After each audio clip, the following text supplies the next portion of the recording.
What's up, guys? Welcome to another episode of the Early Apex. I'm Rob here with Dylan, and today we're talking about the best looking cars of the last 10 years.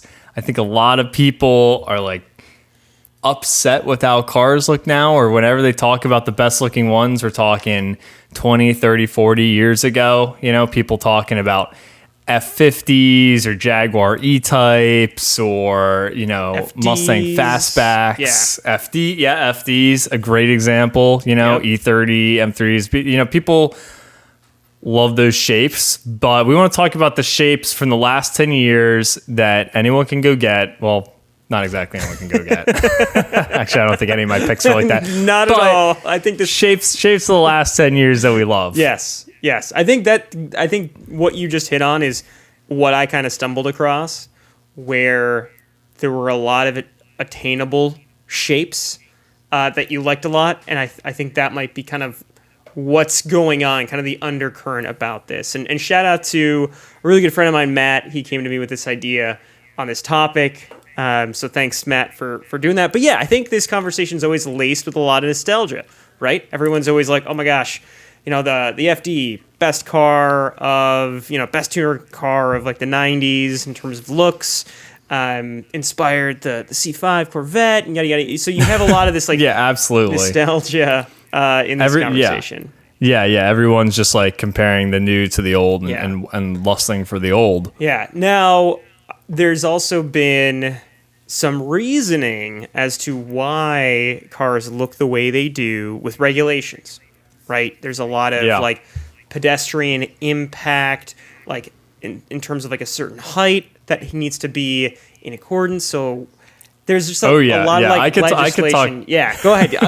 I could talk about that stuff all day, and I'm sure I will another time. But yeah, there's a lot of reasons why cars look different now than they used to. I think the easiest one to talk about is just like that high belt line. Yeah. You know, how much glass you get these days, and you just, the belt lines have been going up and up and up and up, you know, like grandpa. And by belt line, you're talking about like the front end of the car, the height of the front end of the car.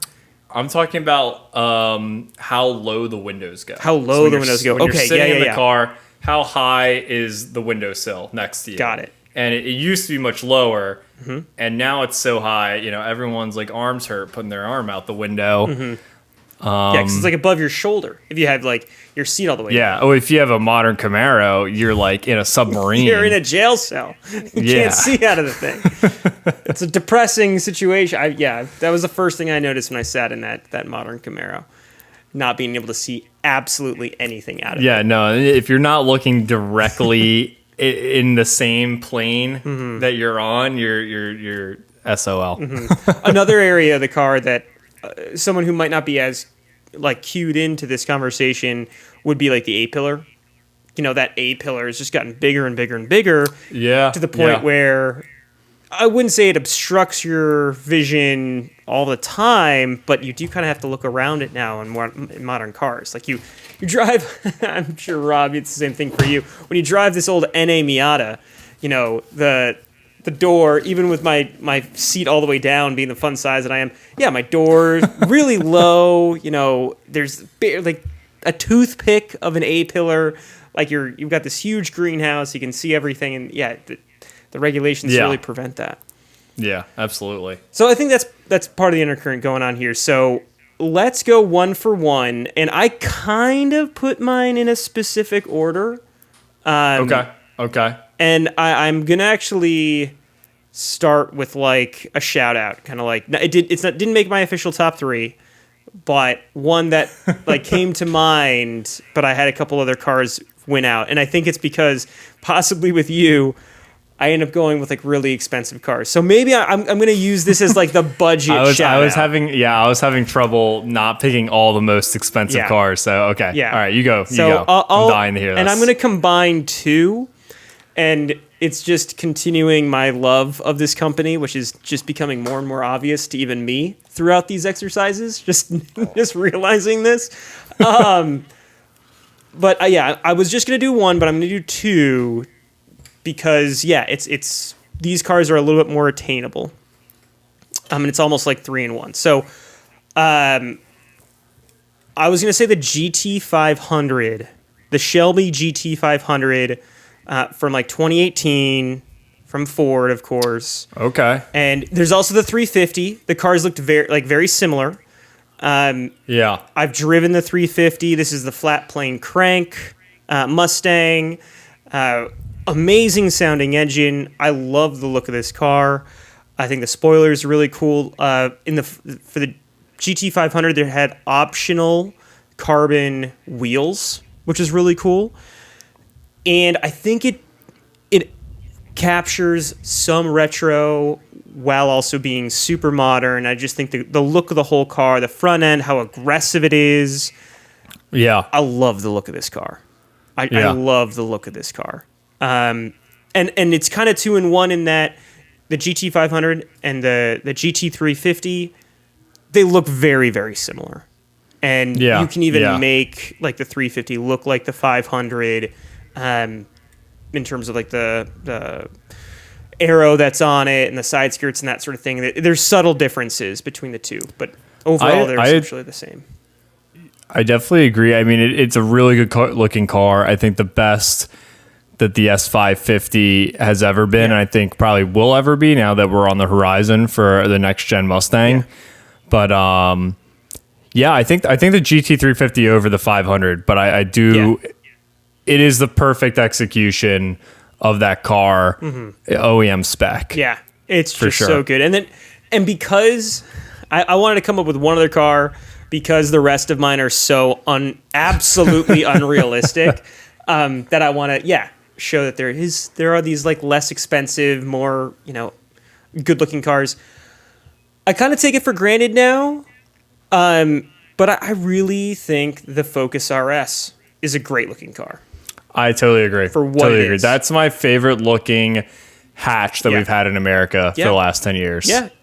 Yeah. It's so squat and it's aggressive looking. Yep. And they didn't sacrifice like any hatch space. Yep. It still has like a good, flat back to it. No, that's a great looking hatch. And That's like how a hatch should look. Yeah, and it's a similar era. Like this era of Ford, I think might go down as like some of the best looking Fords coming out, because those two cars are very similar when they were new in their era. What we're talking like late 20 teens. Yeah. You also had the Fiesta, not a great looking car. Proportions are a little wonky, but a great car to drive nonetheless. The Focus ST, again, like not a great looking car. The RS is so much better looking, but like just a great time of Ford. And yeah, their cars looked really good too. So yeah, I honestly, in my personal opinion, I don't care for the ST, but the RS, like they changed so much on it. I love it. They did, and then the ST did get a facelift to follow some of the similar things they did with, especially like the front end and the headlights of the RS, but it just never was close in terms of how good it looked, in my opinion. Yeah, when that car came out, I was all about it. I still really like it, but yeah, that was definitely. So those are some like honorable mentions for me. I'm not trying to put you on the spot to ask you, but do you have any that like didn't make your top three that you were thinking about?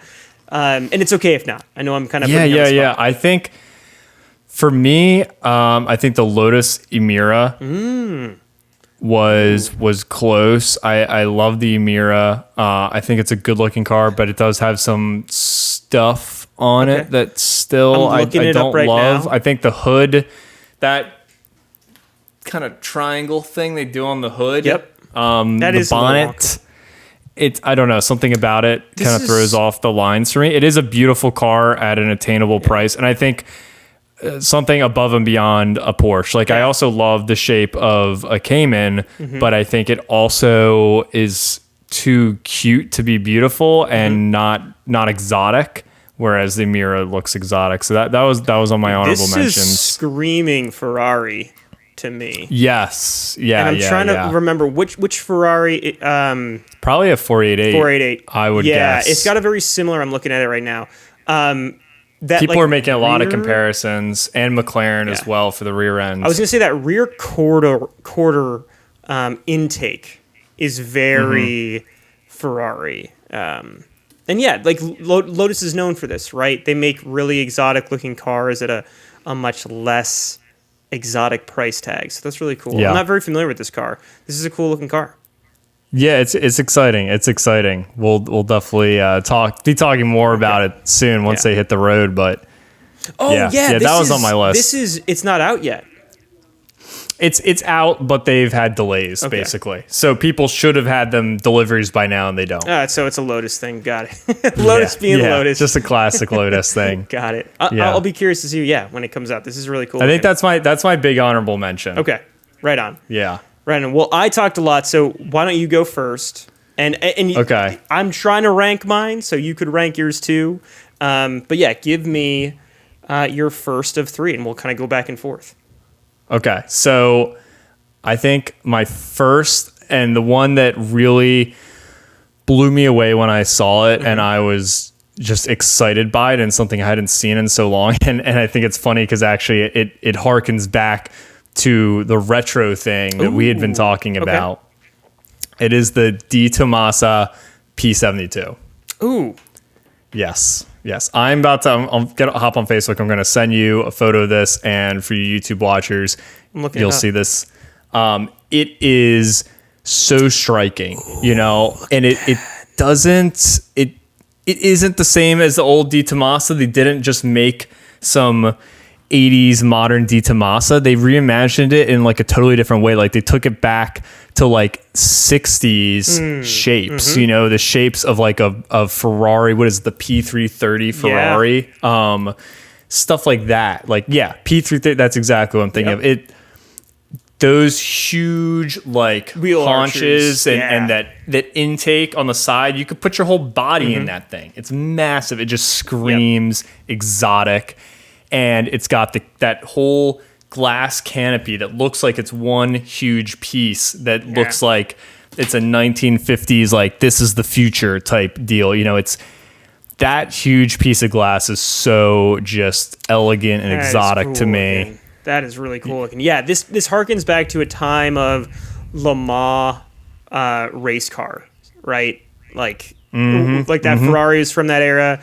The 4GT had a similar shape, not as drastic of like the wheel arches, but yes, like Porsche had, their version of it. Yeah, it's very much of that era. The rear end looks crazy too. Yeah, definitely for anyone listening on Spotify or on podcasts without visuals, this segment especially will be helpful to watch on YouTube because we'll be doing a lot of at the very least, hop on Instagram and get on D Tomasa's DE Tomasa. Yeah, get on their Instagram.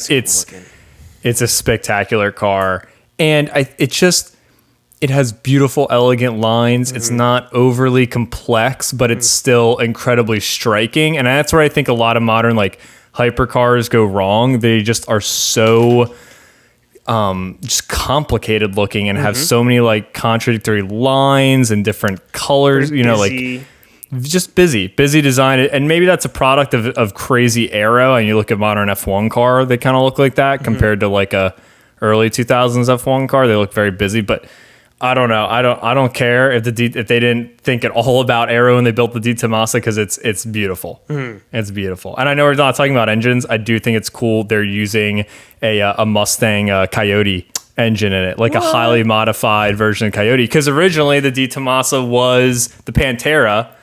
Had like an American Muscle engine in it. I forget what it had, but it was American Muscle. It was and an Ford Italian related, supercar. I believe.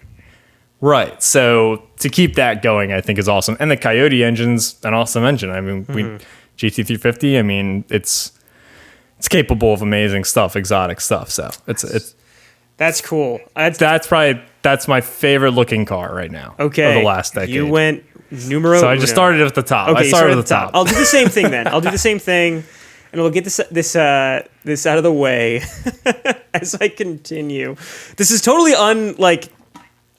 this is not me just like forcing this, but it is what it is. It's the Ford GT. I think that's the coolest car for me. Oh, the new GT, the new Ford GT, the new Ford GT, and here's why. Like I think in photos it looks good, but I wouldn't say that it's stunning to look at in photos. But unlike a lot of modern cars that don't look good at all in photos, it still looks good.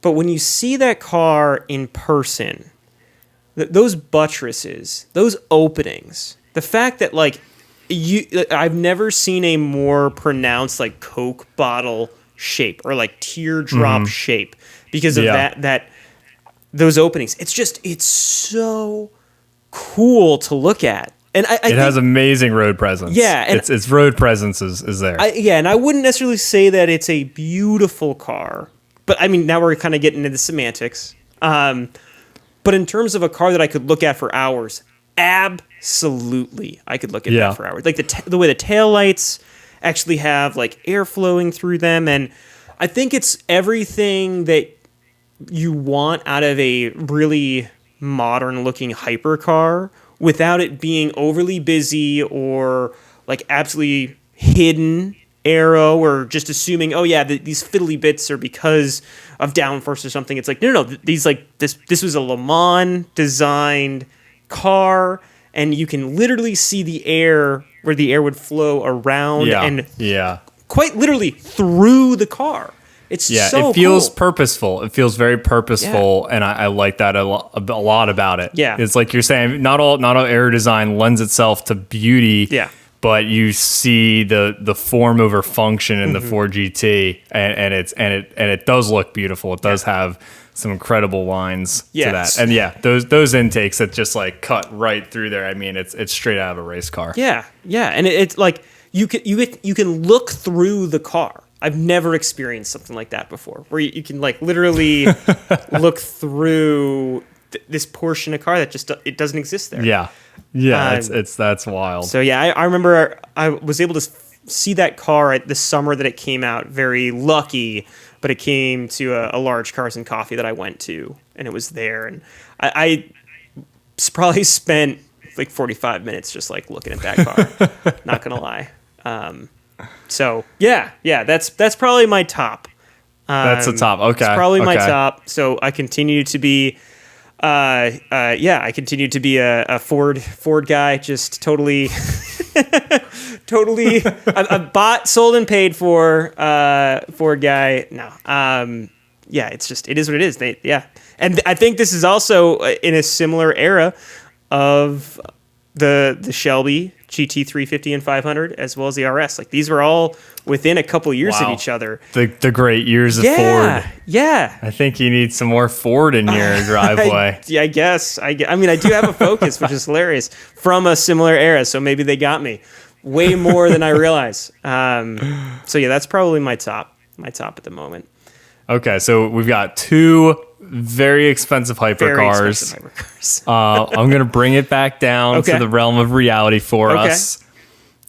BMW M2, 2016 M2 in Long Beach blue metallic. That car, that good looking car. I think that is the best looking of the like muscular sedan / coupes. In that class of car that are sedans made from coupes and vice versa. 2016 M2 had all the right things. I think it was probably the best era of modern BMW design. It has, aggressive styling. It's got fat wheel arches that are poking out. It's a muscular looking car, and it tells you what it is without being like too wild. It's not like Civic Type R wild. But it tells you what it is, and it's aggressive. And I just think they executed it really well on that gen, better than anyone else has in the last decade. See, I like that car a lot. I know, and I know a lot of other people like the looks too. But the corners on the front bumper, like that jowl area, it's just a little busy for me.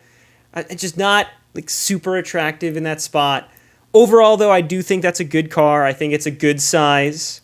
But yeah, I think it just detracts it from the car a little bit for me, just a little bit. I'm not feeling the love on this thing. Well, see, the thing is, I do like the car. I like the car. I have friends who own the car. It's as modern BMWs go, great looking car. I know that's not saying much these days. I think it's genuinely the best looking era of BMW since the E46. Since the E46. Okay. And I honestly, as much as we all fanboy E46s, you know, I think it's a better looking car than the E46. Whew, The E46 is kind of plain in comparison. It is and a plainer looking car. I think it's better looking. I'm just going to say it. I think it's a better looking car. Okay, let's do this. So, So I was looking at a BMW for my list. It wasn't this car. And it didn't make the list because it's outside the 10 years, right? We didn't do the last official decade. We went just straight 10 years back. So this was just outside of this, but it was the 1M Coupe, which was almost on my list. And here's why I like it more than this car, the M2. It's because basically the 2002 and the E46 had a love child. It's mashing those two cars together. And this, Rob, you don't have enough cars this size anymore. It's a small car. It's GT86, Miata size. It's a small BMW. It is little. That. I don't know if it's Miata size. It is a little car. It's short. Yeah. I think they're a little awkward looking though. The proportions are a little awkward. The space between the top of the wheel arch and the hood there's just too much space there. It's the whole thing feels kind of tall, weirdly tall. So I hear what you're saying with the tall, height wise. If you look at a 2002, you've got those same proportions, and it especially from the top of the door line up to the roof line, it's a modern take of a 2002. And I know maybe my own interests here are getting the better of me. I just think it's really cool to have that old of a car and see those lines in a modern car. This is exactly what we're trying to get away from. This whole I wish it looked as good as this. This is the best version of this old car that's really the better looking car. You got me there. It's not on my list officially but I do love it. I do love the look of it. But yes, you could say even with the headlights, maybe a little runny makeup up with the headlights. Yeah, the lights on that gen are ugly. The way that they curve out down along the side to match the bumper. I don't know. It's big, weird looking. Bright doe eyes, innocent looking little BMW. Stop living the past, Dylan. I like it. Okay. So anyway, but I obviously didn't choose that car, and I think that's still a good car to choose from. The proportions are there. It's still a better size than the current M3, which is larger than an old M5. So it's good in those areas, and I do think size does play a role in these choices too. So. Yeah. All right. So what's your next pick? What do you got for us? So trying to have something else that be somewhat attainable, I am going with, now there's a specific series of this that I'm going with, or specific trim, but I'm going to go with the Alfa Romeo Giulia. And I'm not going to go with the Quadriporte, or whatever, however you pronounce that. Quadrifoglia. I'm probably butchering that, but I'm going to go with the GTA, which is a limited edition because this is the M4 comp version of the Giulia. Yes, and usually I'm not a big wing person, but all I can see or I can think of when I see that car is the old school DTM series, the old Mercedes, and BMW saloon cars. Again, I'm not actually a big sedan guy, this hits for me. I'm This getting a lot of totally hits for me. DTM. I think you hit the nail on the head with the DTM thing. That is Yeah. what it feels like. Again, back to the old Yeah, cars. we're all going old cars. The only like modern like looking car so far is the Ford GT, which still has lines from the original GT in You know, it. honestly, I'd say But- that one has probably moved. The Ford yeah. GT doesn't. I feel like doesn't share that many lines with the old Ford GTs. So yeah, that's probably the most probably- modern one we've had. Because the Yeah. D Tomasa also is all looking back. Yeah, it is. It is 100%. But No, this- I remember seeing this car in person for the first time at like a traveling auto show, just like one of those OEM auto shows. The Giulia. It wasn't. Yeah, the Giulia. It wasn't this trim level, but like even just seeing that in person, like the standard car in person, yeah, it's a really pretty car. Proportions are right. It's not that big. It's not like this massive sedan. I'm sure they're not reliable, but man, they're pretty to look at. And it's They are got pretty to look a at. big old Evo 9 wing on the back. Like full like Evo 9 old STI spec Yeah. wang right back there. And trunk I'm usually mount. not Mr. Wing, but I love it. I think It's that a is cool just it's such a very looking cool car. and I love the front, what they've done with it, sort of I feel like a key component of like an aggressive looking car is that you have lots of like intakes and like open space in the front, and the way they've like used the carbon fascia in the front of this to like make the already large, it kind of intakes in the front look even bigger by having that negative space. It's like, it's very aggressive looking. And then they carry that carbon through some, yeah. side sills and all that. And Yeah, you got the it's cool looking. Clover side badge, like the classic Alpha fender badge. It's just Yeah. Great Alpha looking fender badge is a classy move. really cool looking. Yeah, and the fender exits, the fender air exits there. Yep. Yeah, just Ooh, it Yeah. also has. Okay. Now I'm seeing it even more looking at the rear end, because the front, obviously they've designed new fenders for the front to stick Yep. more meat, but they must have been like, we're not redesigning the rear like unibody, like stamped in panels that are part of the car. So they just put carbon fender flares. yep. The back wheel is just carbon fender flares. just OEM wide body, baby. That's awesome. That's pretty cool. That's pretty like tough right there. yeah. It's That's it's all right. That's a good pick. I like that a pick. mean looking car. Def, All right. definitely better looking than the modern M3, M4, the G8 series. Yeah. I'd agree. Definitely agree. Okay, so what is your last pick? Okay, my last pick, I think, is the best representation of Ferrari and of just the modern supercar, and that would be the 488 Pista. Okay. Yeah, so 488 Pista, not the newest Ferrari mid-engine. It's actually 2 generations old now that I think the F8 will be replaced by the 296 GTB. But yeah, the 488 Pista for me, I think that's a 2019. It is just, it's beautiful lines. It's aggressive. Like it looks like a supercar. You're not going to mistake it for anything else.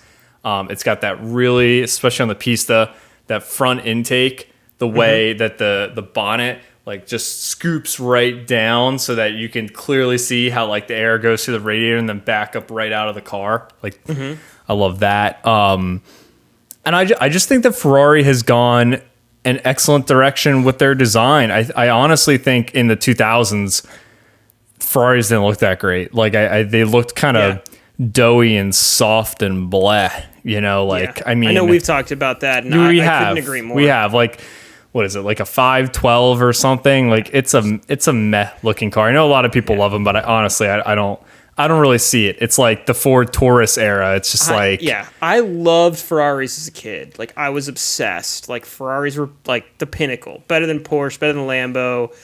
And like in the thousands, I was just like, I could care less about any of these cars. I could care less. Yeah, they're kind of Now soft this- looking, and Go ahead. it's aggressive. Like it looks aggressive. It looks like Ferrari, and I think in a way that a lot of their brand, like especially Lamborghini, they've just gone so angular and I don't know. The Huracan has looked the same for over a decade, and it is just not beautiful. It's just like a punch in the face, especially the Venador. The Venador is just a punch in the face. It's not like an elegant car, beautiful lines. It's just like, and you could say that about like, you know, Lamborghinis of old too, the Countach and all that. But I think there was an era with the Diablo and the Murcielago where Lamborghini was making like a beautiful car with beautiful lines. And now Ferrari is doing a great job of that. Yeah. I'll say this. I don't like love this car. Like I'm not going to sit around and like stare at this car like the cars that I have on my list or even some of the cars that you've mentioned. But I will say that this is Ferrari's turning point for me in like their looks department. I'm like, yeah, this is a good looking car. Right? Like I think I love the fact that the front does that extraction, the way that the hood is there. It's more than just like a hood vent. Like this is a race car technology, like airflow that you can see and understand, right? You've got air flowing into the bumper, down low, flowing up through the hood. Like it's really cool to see that. The rear quarter, really great. The front end is a little odd, like the headlight area. It's like, the rear end looks good. Okay. So like, I'm like, it's beyond lukewarm for me. I'm definitely like, yeah, this is a good looking car. But yeah, I don't know. I wouldn't put it on like an all time list for me. I think you should see one in person. I think you got to see one in person. Have you? I have.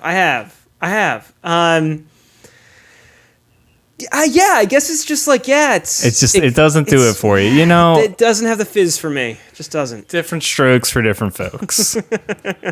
It doesn't like, it didn't have me staring at the car, like putting it against the Ford GT where I quite literally was like around that car for like 45 minutes. Because it's just like so like mind bending to me. So that's a little high of a bar, but you know, I'm not going to look more than like 3 times in this car probably. Okay. All right. Fair. All right. Hit me with your last pick. Okay. Last pick for me. Also kind of unattainium for either of us.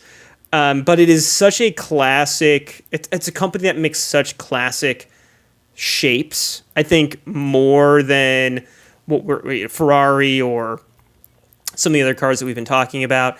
You got to find an Aston Martin that looks good, right? Like they such a classic shape. I know Ford now bought a lot of the design and kind of like has dumbed it down in some of their recent cars, but the DBS Superleggera is such a great car. I think it's kind of like the culmination, kind of like what you were saying with the M2. I think it's a culmination of like their best shapes in a modern like Aston Martin. Like you've got that like low slung long front hood, the low slung roof line, and like the long front hood. Yeah. I just think it's like such a cool looking car. I actually had a Jaguar F-Type on the list beforehand because it's like a similar shape. I'm like, oh yeah, I think the Jaguar F-Type's like doing the best of these shapes. That's interesting because I was looking at this car as well. Yeah. The F-Type, all of them because it's got that beautiful coupe long hood look. Yep. And I agree. I think this is like the pinnacle of that modern Aston Martin design. It's bold. And I'll put one on screen that's like red. The red and black combo where it's like a floating roof. The roof line's black. The side mirrors are black, and there's some like black wheels and other black accents. That is like such an amazing looking car. I have not seen one of these in person, but I want to see this car in person. Yeah, I want to take some time and like really look. I have seen it in person, and it is impressive. The way the whole hood along with the headlights opens up like forward, like Viper style, and it's just so big. It's like the front end is so long. It's such a impressive, beautiful car. I think. Okay. Oh, go ahead.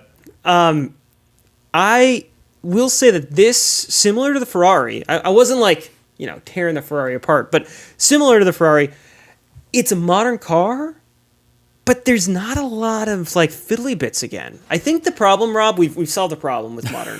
It's the fiddly bits. There's not too many fiddly bits, people. Like, just keep the fiddly bits out of the design.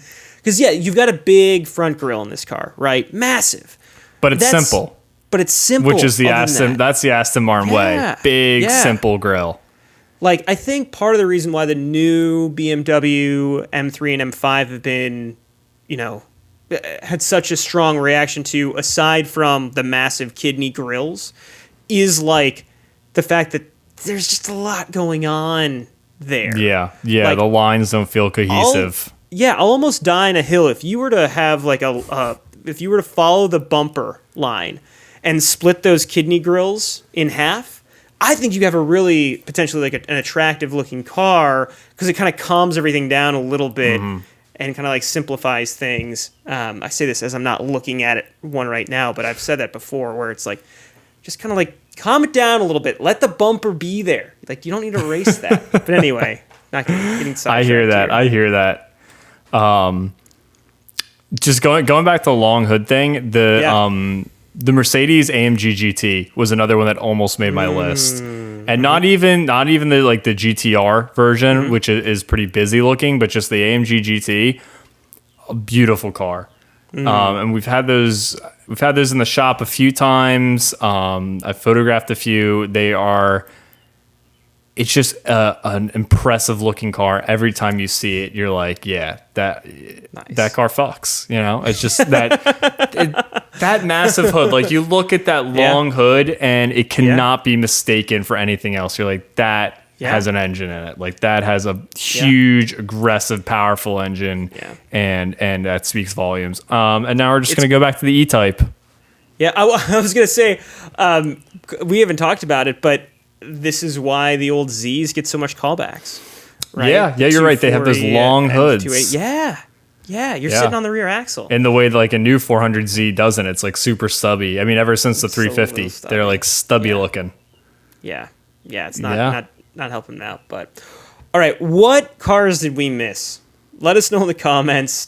I know people aren't afraid to correct people on the internet. But what other cars should we have considered for this segment? Yeah, let us know, guys. Let us know down below.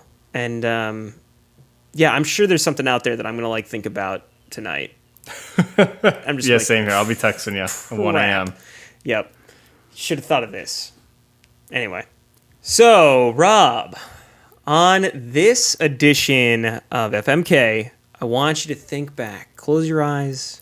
All right. And think back to 2003. Right, we're a little older than you, but 2003. For me, this is I was playing football on the street with my buddies. Oh yeah. Reading the latest Lego magazine. Oh yeah. 2003. Yeah, I was probably playing like Sega Smash Pack on the PC. Okay. All right. And in the dentist's office, I pick up the latest edition of Motor Trend. Oh, yeah. And I see a breakdown that probably for me goes down as one of my all-time favorite Motor Trend shootouts. And it has nothing to do with like hypercars or like there weren't any hypercars at the time. Any like crazy muscle cars or crazy sports cars. It is a segment of car that feels super attainable for I'll just say it now, for the 34-year-old to one day be able to own. This segment, Dylan, one day I'm going to be able to own a car in this segment. And I'm going to remove a car because it was a 4-car shootout. But Rob, I'm going to send you actually it's a Car and Driver, not Motor Trend. The Car and Driver that I found way back when, waiting for potentially a cavity to be filled. Oh boy, all right.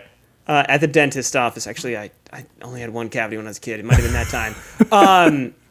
But this is a shootout of high-performance compact cars. Cars that are attainable for anybody to own. And we're talking about, your Nissan Sentra Spec-v, Ooh. your Mazda Protegé, and your Mazdaspeed Protegé, and your Ford Focus SVT. We're going to focus on those three cars, and there's a specific reason why. The fourth car in the shootout was the Dodge Neon SRT4. Yes. Spoiler alert, dude, the Neon won. The Neon won the comparison test. Oh, that thing was a beast. It was awesome. And this continued on. I kind of followed this at the time. This is also a couple years later. This is when the Cobalt SS came out. I don't know. It just seemed like every car company had a cool, attainable, like hot version of their cheap people mover. Yeah, right? Yeah. The Neon was a cheap people mover. Incredibly cheap. Yes, it was. But I'm not going to go with the Neon. And the reason is, believe it or not, the Focus, the Focus, the Sentra, and the Protegé are all within like 5 horsepower of each other, and they're all within like I think it's like 10 pounds of each other. Basically, like the specs of this almost look identical. Oh, okay. From like a power standpoint. Yeah, I'll run through them each. Well, that is a shame because I love the SRT4. I absolutely love it. Yeah. Well, I mean, it also like it dominates the spec sheet. Yeah. Of the in this lineup, absolutely. Yeah. Oh yeah, because the other three, the three that we're going through, they're all NA 4-cylinder cars. Wow, like even the very Mazdaspeed Protegé, I could have swore that was a turbo car. Yeah. No, it's NA 4-liter. Yeah. So let me run through the specs, and I'll also go through I'm going to use all the same link here. The car and driver link. We're going to do the same colors. So I'll start with the Nissan Sentra Spec-v. I almost bought one of these cars. It's going to be in yellow. And some quick specs on this car. We're talking about 175 horsepower out of a 4-cylinder, 6-speed. That's kind of big for the time. A 6-speed. Yeah, 6-speed. Nice to have. These are all going to be sticks as well. 2,800 pounds dead. 0 to 60 in 7.3 seconds. These are all going to be really close. And quarter mile in 15.6. Woo. So, yeah. Oh, yeah. So that's the Nissan. Yep. Then we got the Mazda Protegé in like this cool orange color. I'll put one up on screen here. Again, yeah, it's NA again. So it's 170 horsepower, 4-cylinder, 5-speed. So it's not a 6-speed, 5-speed. And as opposed to 2,800 pounds dead, it's 2,820. So it's 20 pounds heavier. 0 to 60 is 7.1. So it's a little quicker to 60, but I think it's a little slow in the quarter. It's 15.6 in the quarter. What was the Nissan?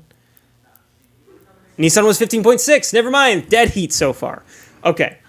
That brings us to the Focus. Now, I'm not going to go with the 2-door. I'm going to stick with what they did in the car and driver. Okay. With the 4-door, because I also think the 2-door is a little bit of a cheat. I think the 2-door is a really good-looking car. I think the 4-door is not the best-looking car. You're ruining the Focus. You're ruining the Focus for me. Because I'm a Ford guy. I got to make it hard for me to choose this car. I think going with the sedan in what they did, the breakdown, not a sedan, it's still a hatch, but going with the 4-door as opposed to the 2-door is the move. And this, again, is 170 horsepower, 4-cylinder, 6-speed manual at 2,860. So they're within 60 pounds of each other. That segment is so close. That's nuts. So close. That's nuts. This is the slowest of the three, 0 to 60 in 7.7 seconds, and it does the quarter mile in 15.9, so just under 16 seconds. So definitely the slowest of the three. Yeah. But I mean, spec-wise, yeah, we're right on top of each other. Oh man, this is a tight lineup. Lineup, and you've ruined the Ford for me, which is making it tough, even tougher. So first, I just want to say I have an almost exact same memory, but it's from a 2006 article of Road and Track, I believe, where they did was it Mark 6 GTI, when they redesigned the GTI, the 8th gen Civic Si, and the Mini Cooper S John Cooper Works edition, and they had the 3 as a shootout, and I read that article 1,000 times over and eventually got that exact Mini Cooper, and then like went back to go look at the article. Like it, yeah, that's cool. So I have a very similar memory of a shootout just like this with the economy cars. Okay, right on. My first car was an '03 SVT Focus. That's right. And it was a way better spec than this hunk of junk. It was Sonic blue, 2-door with the European appearance package. So it had like the 10-spoke graphite color wheels. It had the Recaro seats, had a block heater. Whoa. And the seats were heated too. Whoa. Yeah. Sick So car. now if you had told me I could have that would be the Mary, because I always have loved that car. I still go and try and see if there's one out there I could get again, because I want that exact spec car again. I love that thing. Yeah, I totaled it. I was 17. I totaled it. I was gonna ask. Yeah. All right. So I do love the Focus. I remember it being such a great car. It handled so well. I like the Focus. Then you got the Protegé, which I have never heard good things about, and you don't see Protegés, you don't see Mazdaspeed Protegés at all, and you don't see SCRs at all. Probably both because they're junk. I have a friend with an SCR Spec-v. I think it's this year as well, and it is always broken. Always broken. Ooh, okay. Yeah. Although I do kind of like them. I always thought the Spec-v was cool, and in those magazines back in the day, Nissan would have those ads and be a black background with like a gray SCR Spec-v, and they'd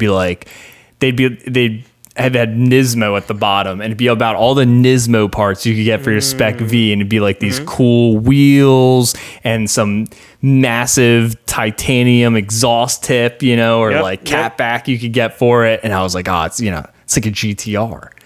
And I always saw those and was like, Nismo is the coolest aftermarket company. Okay.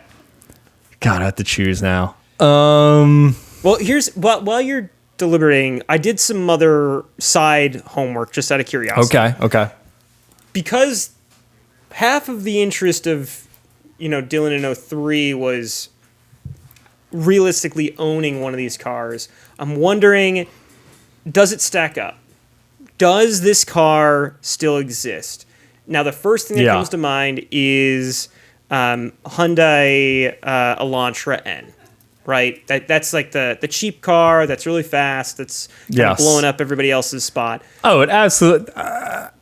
Any modern hatches destroy these cars. Oh, yeah, no, for sure. No. What I'm saying is, like, does that price? Oh, okay. In terms of like inflation and stuff. Okay. Correct. Okay. Hit me. What do we got? So what I did, and I don't have all the exact numbers in front of me, but what I did, of the 3, the most expensive of the 3, they were all within like a couple $1,000s of each other.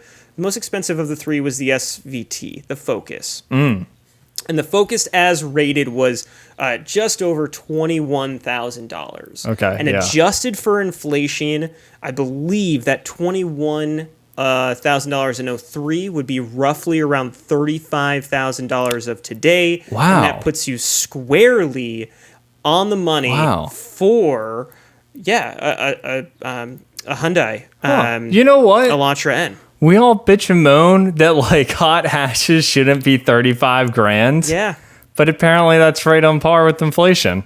I always thought GTIs, SIs, they should all be 22, 23, 24, 25 grand. Like, and now they're not. Now they're 30, 35. But I mean, heck, a new SI is just under 30. Yeah. Like the Protegé was 25, so it's like $20,500 prices tested, and then the Nissan was 19. So like those were the numbers in 03. So yeah, you're talking about between a $30,000 to a $35,000 car of today. And yeah, I couldn't imagine spending that much money on one of these. Oh my God, I know. That'd be horrific. Okay. So just something interesting to note. I know it's probably not going to weigh any bearing because again, these cars are like within $1,000 or so, like $1,500 of each other. So we're still like on top of each other for that. So anyway, I digress. I'll let you start deliberating here. Okay. I am ready. I am ready. Okay, let's hear it. Kill the Protegé. Okay, The Protegé has never been interesting to me. Okay. And also now I'm dying to know what is the turbo Protegé. Like I swear there's a turbo Protegé. I need to know. But yeah, this NA Protegé, not doing anything for me. I'm marrying the SVT. You've killed it with the spec. You've diluted it with the rear doors. But I know it's a good car. I know it's a fun car. I think that engine was pretty reliable. Or the like Z-Tech engine, I think it was. What does that say on the valve cover? You're not going to... Hold on. Oh, okay. Hold on. I need to reinstate some things here. Oh. Dude, that Protegé, that's turbocharged. How embarrassing. Yes, embarrassing for me. But I'm looking at this, seeing 170 horsepower, and they didn't have it broken down in the specs of like the breakdown of the engine here. I had to like go into the article, and I was just like, just double checking. Dude, it's turbocharged. I can see the turbo in the engine bay photo. It's in the engine bay photo too. How is that? How are they only getting 170 horsepower? Oh man, that must have been such a horrible implementation of turbocharging. Okay, so I'll call myself out. It's like the old Mazdaspeed Miata. It's like from that same era where like the technology was bad. Oh my gosh, this how. Yeah, like they even and Dodge was getting way more out of theirs. Yeah. Okay, that's interesting. So anyway, you definitely need to kill that Mazdaspeed now. Yeah, that is embarrassing. I'm still, the turboing just means that it's going to blow up. I also had a friend with a turbo Protegé, and it blew up. I think it blew up twice on him, so I'm good on that. No Protegé for me. And the Focus is getting the marry because I know it's a good car. It's fun to drive. I love that the engine behaves great. It's like one of those ones that just like it rewards you from climbing the power bands. You know, it's kind of like peaky and it gets more power as you climb up. It's a 6-speed. That's a fun car. 4 doors, going to be very practical. I remember the trunk, even my 2-door, you put the back seats down and it was like those older cars where there's no like hump to get into the flat of the trunk area. It was just like totally flat. I mean, you could fit a lot back there, like tons, way more than any like newer car, I think, because like crash safety stuff or something. But very practical. I like it. And we're getting the one wild ride to the SER Spec-v just because I always want to know what it was like. Yeah, you know, it was always just cool to me. It was a cool car. I remember also Sport Compact Car had a project car Spec-v that I always thought looked so cool. Yeah. Like it was such a cool. I remember like growing up and seeing these like in parking lots and just like wondering like what. I came really close to buying one too, and yeah, to jump in here and give you what I would choose. I'm going with the exact choice. We have the same exact choices, and I was probably a bit more affected than you with the Protegé being turboed because I'm like, I'm curious. Maybe that's like my one-off car, but like the fact that they didn't get any more horsepower than these other two competitors that are NA, that is ridiculous. You could say it would be fun because like it's old turbo power, so you get like a little that peaky behavior, that lag. But it doesn't even make any power. You're not even going to feel the turbo come on. Like half of my assumption of that was it wasn't in the breakdown specs, but yes, but it's literally the same exact speed as the Spec-v. That's NA. That is so embarrassing. That car deserves to be killed. It does. Oh my god! Does. And by making the Focus 4 doors, yeah, it was definitely a little harder for me. It is not the Euro spec. It's not like that car could be a lot cooler, but it's a hatch. if I'm like being honest, yeah, I want that car over a sedan to own, just because you can fit a lot more stuff in there. And yeah, the Spec-v for me is like that. Yeah, like that girl I used to know. Like, what if I'd pulled the trigger and bought that car? What would have happened? Would I have totaled it? It probably would have been totaled. I probably would have ended up having that one wild ride with the Spec-v. Yes. At like, the 20-something. I might not even 20 yet. When I was looking to buy that car. Yeah, that car would have ended up in it. Oh, yeah. Okay, this is nuts. That Spec-v in their test didn't have anti-lock brakes. They were optional. Yeah. In 2003. That's all the test subject's lack of optional anti-lock brakes, $750, stretched the stopping distance to 192 feet. Which is probably worse than literally any car on the market today. Oh my goodness. That's too fun. And I used to see those a lot growing up. Of these three cars, I saw the Spec-v the most. Really? Yeah. Huh. Yeah. As I got older, the SVTs hung around. It seemed like they ended up in like enthusiast hands. I think more. the SVTs lasted the longest, and all the SRT4s rusted out immediately and just got like blown up because you would just like throw tons of boost at them. And the only ones that are remaining are like drag setups with like massive front radials and like on the skinny, front, tiny little tires and are running. I would like still love an SRT4. I mean, you can. You can pick one up that is pretty clean for a reasonable price. I think they're the hidden gem of the modern car market. Like the way that Type R's are like crazy money now. I think one day SRT4s are gonna shoot up. Ooh, I'm wondering the same about a Cobalt SS. No. Yeah. No. Absolutely not. Absolutely not. Oh my god. This is topic for another time. The Cobalt. Oh. Topic for another time. I have a lot to talk about here. I remember head to head here. But before we get into the next topic, what do you guys think? Comment down below. Let us know. Cobalt all day. Dylan, Hyundai last year released the N-Vision 74 concept. Do you remember this? Oh, how could I forget? Broke the internet. Yes. Broke the internet. Super 80s, retro. DeLorean vibes. Super cool. Everyone was like, this thing is sweet. Like it is the, total rendered vision of any clickbait article. It's awesome. So of course, no one ever expected this thing to be made. Everyone said, "Oh, we absolutely love it. We'd love to see it made," but no one actually expects this thing to be made. Especially for me, like it was the powertrain that was like, "Oh yeah, not happening." Yeah, it was hydrogen. It had a hydrogen battery. No one's making a hydrogen car. Laughable, great looking car, broke the internet, but not happening. Just a month ago, or less than a month ago, there were reports that Hyundai is in fact going to put this car into production, or a version of this car.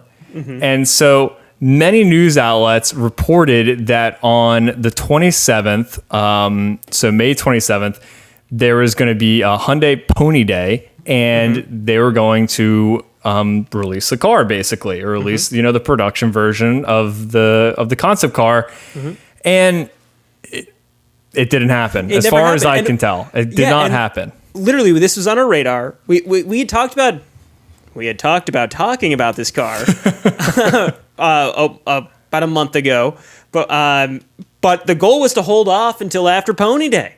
We wanted to see the release. We wanted to wait for the release, and then we're going to talk about it because we knew it was going to be awesome or interesting no matter what. Yeah, we're trying to keep this as like a news topic, more like what's going on. But what's going on, Rob, is nothing's going on. Yeah, we're just speculating. That's what's going on. They forced us. We didn't want to speculate, folks. They forced us to speculate. This is on them. So here's where I'm at on the N-Vision, right? Yeah, where are you at? It had a hydrogen fuel cell, and it was like hydrogen fuel cell part electric hybrid. I mean, hydrogen fuel cells are just the way of getting, holding electricity in a compact form. So I figure, yeah, it's going to be a full plug-in electric car, not even hybrid, just full plug-in electric, ground up, you know. Probably a ground up design or maybe related to the Kia Stinger, you know, and chassis, but obviously a major redesign to put all those batteries in there. Yep. But what is exciting is that it could seem plausible that it would keep the rest of the powertrain. So it's 670 horsepower rear-wheel drive sports car is what they lauded it as. It's got dual rear motors with a virtual differential is what they call it. So each motor can spin independently of each other back there. Okay. So all the power, you know, I guess what would that be? 385 horsepower on each motor, totally independently controllable on each rear wheel. I mean, it sounds pretty sweet. It sounds pretty sweet. Sounds like a really fun electric car would be affordable because Hyundai's making it. It does. That's my guess. That's my best case. And best case, it looks something remotely kind of like this concept. Yeah. Here's where I stand on the car. Love the look. Absolutely love the look. Hyundai lately has been killing it in many different departments, but for something like this, the Ioniq Q5 is what I would look to in terms of like an electric car that's being successful. They have the powertrain to deliver a non-gas car that is successful. If you told me that it was just an electric car and took out the hydrogen, I would be getting very excited right now. But the fact that hydrogen was tied to this car, even if it is just a, you know, like you're saying, a way to store the electricity, has me very concerned in terms of, maybe not concerned, has me very skeptical as if this is actually going to come to market and make it a real thing. Like if they just said, yeah, this is essentially a technology we already have, whether it's electric. I mean, that's what the whole pitch. They were pitching this in another car concept about being alternative powertrains. But if it wasn't, maybe they had, you know, the same engine set up as your Veloster, but turned up to 11. I'd accept that too. Yeah. But that's not how it was pitched, right? It was pitched as like this alternative. So you don't think it's going to happen at all? I will believe it when I see it. That's the best way to put it. Because I like the thought of hydrogen. I know we've talked about this before. I mean, aside from Hindenburg and like the whole, you know, balloon blowing up thing, it does seem to make a lot of sense in terms of the way that process works as a fuel. Right, the way we refuel, it'd be like instantaneous refuels, just like gasoline, and you have a much higher energy density, so lighter batteries, basically lighter fuel cells. Yeah, it just, those things make sense, but there hasn't been as much development technology-wise like there has with just electric cars. Well, there's no infrastructure. There's like absolutely no infrastructure. The only place you can own a hydrogen car that I'm aware of is in California. Yeah. That's it. So even if they were to come out with it, I have a lot of concerns with this. I love the look of it. Like if they just put in just your Veloster engine, that 4-cylinder turbo, and turn the boost up to like 35 psi, they'd have a successful car on their hands. I feel absolutely. Like. That'd be awesome. That'd be awesome. It's for me. All my excitement is about the look of that car, and I know for me it screams DeLorean, but it actually is based on a concept car from like the 70s of theirs, and it is very similar. It's a wedge, from that era, and it does call back to that a lot. But that's really, for me, I think, what got people excited. It wasn't the fact that it was linked to hydrogen or this alternative fuel source or whatnot. It's that, look at that car. And that looking, like that look totally bodes well for electric. Like a lot of these electric cars that are designed to look futuristic and look blah, blah, blah, they look crappy. I think they're getting better as of recent. especially like with Tesla kind of leading the way with that, looking a little bit more like a normal car. The Golf E is kind of like the best example of that. But if you made a car that looked like a DeLorean and instead it was electric, that's sick. It's like leaning into it. I think electricity does have like some exciting prospects for car design because I think electric cars should look different than gasoline cars because you don't have all those requirements of fitting an engine in a certain place in the car, of having cooling points in a certain place of the car. Like you can change a lot of stuff because you don't have those limitations anymore, those constraints. Yep. That's so very I think true. You could end up with some really different, interesting looking stuff. You don't need coming out of that. nowhere near as many heat exchangers for an electric car. Yeah. Like you still need some, right? You still need you still have some. Like to have a heater, there's going to be a heat exchanger at some point on like the inside of the car, somewhere inside. AC, like some power steering potentially. So depending upon the situation, you're still going to have some stuff, but you're not going to have anywhere near the sort of requirements that you would otherwise.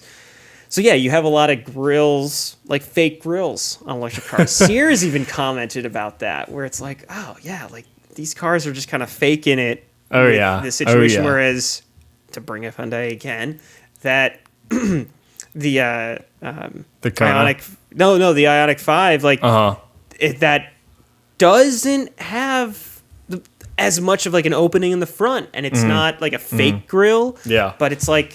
Yeah. Oh, look at Teslas. I mean, Teslas have like nothing up there. Nothing up there. Yeah. You know, that too. Yeah. Hopefully Hyundai does something with this. They did. I did see that they brought the Envision to the Concours d'Elegance, like in Italy or something like that. So it got shown at this prestigious car event. Okay, I was about to ask, what is that? Yeah. It's a car show for rich people. Gotcha. Yeah. It's a car show for rich people. It's a concourse. Yeah, named appropriately. That's exactly what it sounds like. Okay. So, they've got artists there, and it's at some villa, and you got to pay a lot of money to be there. But, they brought it there. They brought it out. I believe they drove it there. Or not there, but while it was there, it was moving under its own power. Yeah. And, I mean, they had the car in the hands of, like, car reviewers. I pretty sure Road and Track, like, drove the thing. Or at least rode in it while a Hyundai driver was driving it. So, I mean, like, they had a running, functioning car. So, yeah, I mean, they seem to still be pushing it out there. I mean, something's going to happen. Whether it's what we want to happen, but something is going to happen. I want something to happen with this car. It looks too cool for nothing to happen to it. Even if it ends up becoming something that isn't realistic for me to own, this shape needs to go into production. Like, this needs to be produced. It's too cool not to. Yeah, I'm looking at the photos again. Like, it's just too cool of a shape. It is such a beautiful car. It is so cool. Yeah. I think I haven't seen a concept capture the imagination, the attention like this Envision has that I can think of. Like, what was the last time a concept? A concept car, yeah. People just don't like care too much about concept cars, I feel like, nowadays, and because you also have the internet absolutely littered with renders of theoretical cars that just look like concept cars. That might be why that there's such an allure with this car. It looks just like that. It looks like it looks some sick rendering. Right. It looks like a sick rendering that never would have been made. Yeah, exactly. No, like an auto manufacturer wouldn't even like think about it. Yeah. But Hyundai did it, and I think what people love is like, this is clearly what's popular right now. Resto mods are popular. The 80s are popular. Stranger Things. E30 prices, blah, blah, blah. Yeah. And Hyundai just looked at pop culture and was like, let's make a car based off of pop culture and pop car culture. Yeah. And they did an amazing job. I mean, even down to the turbofans. It's got turbofans on the front and the back. Turbofans. Probably for no reason, but turbofans are really popular right now. People are throwing them on their like, slammed cars because they look cool. because they harken back to a different time that's and they nailed it. Dude, it's got the rear louvers too. Yep, it's got the louvers. The louvers, dude. It's got these sweet taillights that look like an 80s like LED or diode display or whatever. Yeah. It's too Yeah. cool of a design to go to waste. I really want something to happen with it. And that's why I'm like desperately saying just even throw like a freaking gas engine in it. Like I don't care. Like just get that off of my phone and in front of me at a Cars and Coffee, and it's gonna make that list, that top 10 list. It's gonna dominate the Ford GT. It's gonna destroy anything of the past decade in terms of looks. Like there is nothing that's gonna come close to that. Yeah, it would definitely go down in the books if they could get that thing in the production. Yeah. I think that's actually funny. I wasn't really attempting to relate back to that our initial segment on today's podcast, but like that's 100% that would dominate the list. I would cross out the other two. Yeah, and I would just have that 3 times. Like it's just this is the car. This is the shape that I want to look at. You know what, Sierra, we're gonna downsize everything. I have no more hobbies. I'm selling them yacht. I'm not driving car ever again. I work from home. We're buying, and the home is the Envision. We're selling our home. Yeah. Hyundai, if you're listening, come on. Dylan's gonna get one. Oh yeah, that's how I thought when Hyundai was whispering about the mid-engine hatchback Veloster. I think it was an i30N or something, but it was a mid-engine hatchback with the DCT. I think it was what they were testing their new DCT in, and they had one that they were driving around and ripping around and giving to car magazines to drive on track. And it was nuts. And they were seriously talking about making it. And I was like, if they make this, I'm going to have to buy one. Like I've been in love with mid-engine hatchbacks my whole life. I have to buy one. Yeah. Oh man. Yeah. And see, I feel that way about the shape and the look, but I have my reservations about the drivetrain. Because that's my one caveat with this whole situation. So I want to see it happen. I want to see it be successful. If it is, this hydrogen aspect to it, let's hope it works well. It's not something I probably would, sell a kidney for because of that. But I'm waiting with bated breath. I really am. Hopefully we have a follow-up to this news in a future podcast that's positive about like, hey, this is it. Or it's going to be like the Supra, and they come out with a lame duck version of their concept. Unfortunately. I don't know. I'm not super strong one way or the other with the Supra, but it is nowhere near as cool as its concept. I guess it's the last like concept car that I remember hearing and talking about was the Supra concept. What that looks like. Dude, it's a great looking car. Really cool. There's elements to it that made it in to the actual car, but the concept was like just way more aggressive looking. When was that? 2019 that the concept was released, or FR1, I think it was called. Okay. T1.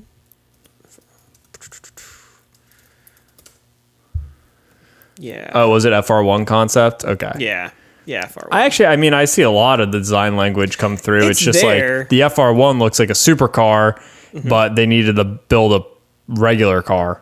Yeah. The FR1 looks like something that would compete with the Lexus LFA. Yes, very much so. So it's like, is it going to get that kind of treatment? And if it does, I don't know. It might not be as drastic because honestly, going back to our earlier segment, it's super simple. It's a wedge.